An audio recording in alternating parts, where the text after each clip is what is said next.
السلام علیکم۔ سب سے بڑا شرک فی الحکم ہے، تو حکم الجاہلیہ پر چلنا سب سے بڑا شرک ہے۔ اللہ تعالیٰ نے قرآن میں فرمایا ہے کہ اگر تمہارے مابین کوئی معاملات الجھاؤ کا شکار ہوں تو فردوا اللہ و رسول ہی، کوئی تنازع ہو، کوئی مسئلہ ہو تو اللہ اور اس کے رسول کی طرف لوٹاؤ۔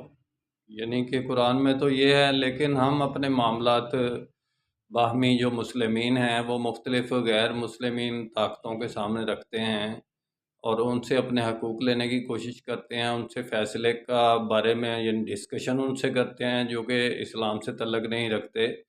یہ حکم الجاہلیہ ہے، یہ سب سے بڑا شرک ہے۔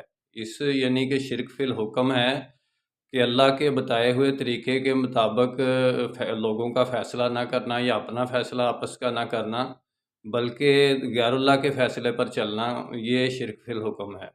میرا کام اسلامک ورلڈ کی امن اور یونائٹی کا ہے، انشاءاللہ ڈیٹیل میں بات پھر ہوگی۔ اب قبر پرستی کا شرک اور دوسرے شرک جو وہابی تلاش کرتے پھرتے ہیں جنگلوں میں، اب تو دنیا داری کے اندر واضح طور پر شرک آ گیا ہے، یعنی کہ سامنے آنکھوں کے ہو رہا ہے ہمارے سامنے، ہم اس کو نہیں روکتے، اس کی بات ہی نہیں کرتے۔ اہل حدیث بھی نسبت وحدت خدمت خیر کے ساتھ اللہ حافظ۔